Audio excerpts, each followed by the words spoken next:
Hey, what is this? It's, Change of Heart. The family version. Every version's the family version.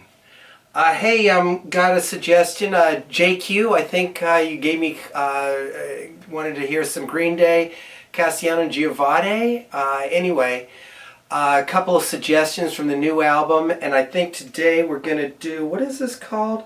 Goodnight Adeline, live somewhere. Looks like a small place. I haven't looked at it, but just the screen right now looks kind of in a small place. So that's what we're going to do. Had a few comments about stopping and commenting before I comment, something like that. Anyway, so let's get right to it. Green Day, let's see. I did one Dilemma that was about drug abuse. I think his own struggles with Billy Joe's. I don't know too much about it other than I think he messed up a show one time in Las Vegas. And that brought a change around in him. I don't know. It's an ongoing thing, I suppose. It is for everyone. Anyway, so what do I want to say? Oh yeah. So anyway, that was my last one. That was okay, you know. It was a bit of an odd video because there was the video of the night, like it was a New Year's video that didn't get me anyway. And then the actual video that they actually produced themselves. And the two seemed almost identical, but the messages were completely opposite, I suppose. I'm not even sure there was a message other than the Armstrong chap talking about some of his, I think, problems. I don't think it was really a messagey tune at all, to tell you the truth. What a little I remember of it.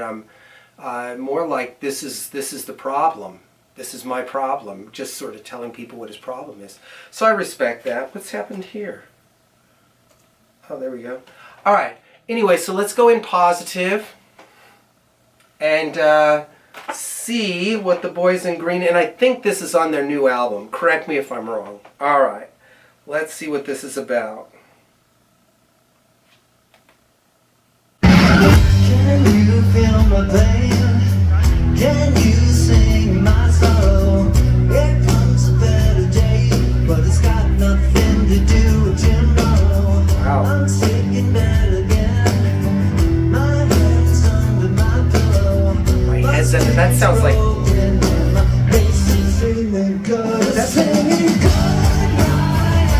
sounds depressed.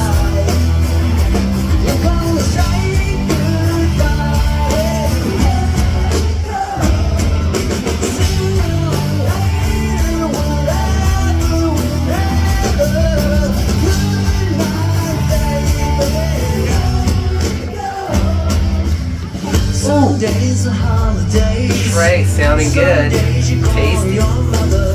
Some days you're sober, but you're still waking up with a hangover. You're sober, but still with the hangover. I'm gonna meet my maker. I'll see you later when I get my shit together singing. It's a good audience. They're singing back at him.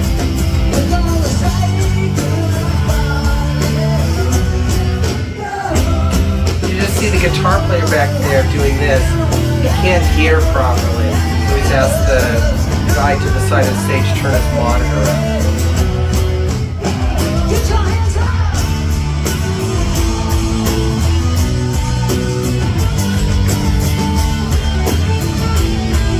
Good, nice solo. Kind of a pose you'd see back in the 80s. Air rock.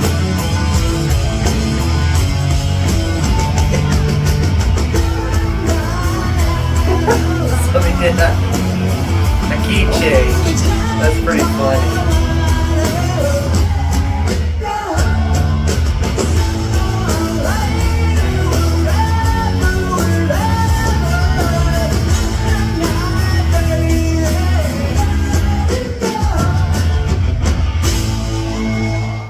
All right, nice short little tune. That's funny. Okay, what can we say about this?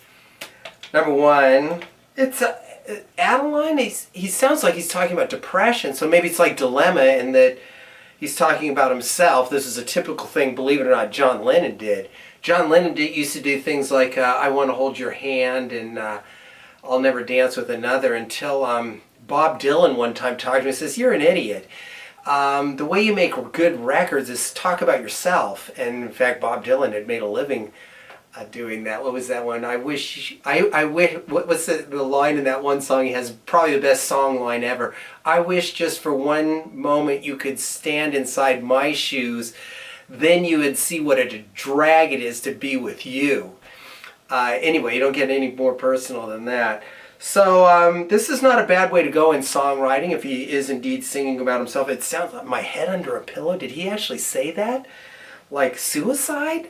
Wow, man, that's extreme. Anyway, so that's the first thing that pops out of me. What's Adeline? Anyway, the other thing, like Adeline, Goodnight Adeline, it reminded me of Suzanne Shear. Is that her name? Suzanne Shear, who was a girlfriend or a friend of James Taylor. And in fact, they had their own drug problems, and that was a friend of his, and she was in rehab, and he would see her every now and then. He unfortunately was a heroin addict. And he went to see her one time as she was in rehab, and they told her, oh, she died. And I think it might have been a suicide. And he was just, that is, James Taylor was completely stunned, and he wrote the famous song, Fire and Rain. Oh, I've seen fire and I've seen rain. I've seen sunny days I thought would never end. But I always thought I would see you again, singing about this Suzanne girl. He thought he'd always see her, and then poof, gone. So when I hear My Head's Under a Pillow, maybe he's doing some cathartic stuff. That's cool. That's I mean, wow. Okay. So I don't know, is Adeline a person, or is Adeline whiskey or anything like that? Kind of interesting. So let me know. So that's the song part that bounces out at me. A couple little things. Trey, the last thing I did on, I did some live thing. That's right.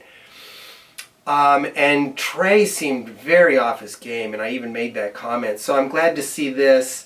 He's definitely, oh my gosh, do you see how good he plays the drums? And the thing is, you don't have to be Captain Chops. He has chops if he wants to use them, and he does every now and then in an extremely tasteful way.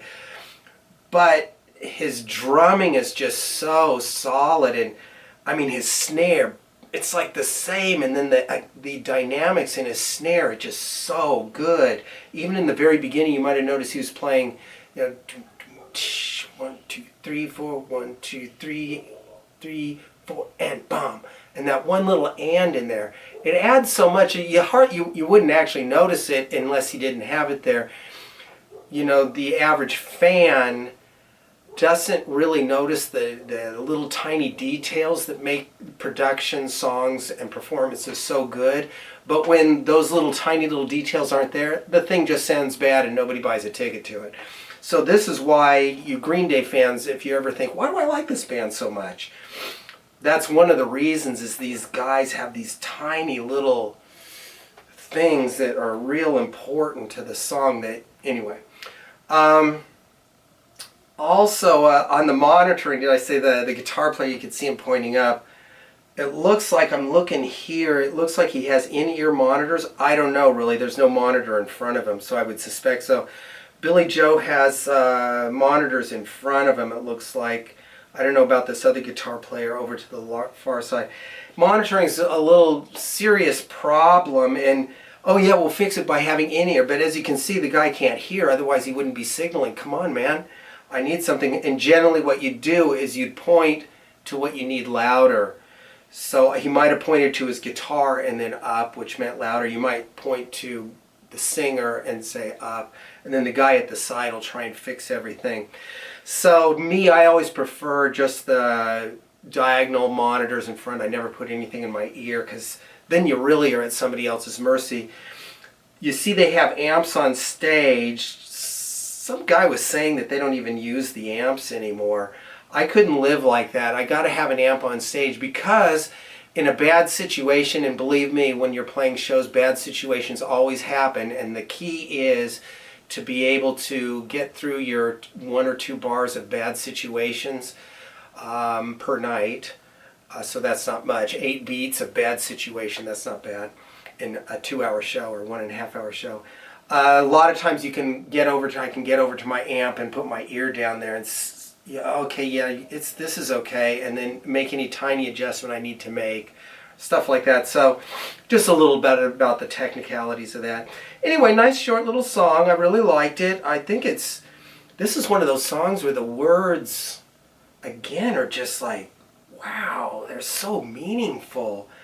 Anyway, let me know who Adeline is and what Adeline is. Anyway, I think the last Green Day, now that I remember, it was kind of not the greatest they've ever been. Maybe I went out neutral on this one. This one we went in positive. Change of heart? No, go out positive. This is a nice performance and a nice song that has some meaning. I want to see how this album's going. Some of you guys that have seen it, is this all about Billy Joe? Is it somewhat about Billy Joe? Is Dilemma and this song stuck together? Is this a dark album? Is it light? So far I've done 3 songs, and the 2 that I remember now are this and Dilemma. That other one I don't really remember too much. Maybe I'll go back and look at it. Anyway, let me know in the comments. Thanks again for watching, and of course please try and make a few purchases of my singles and albums, as it really helps me out. Thanks.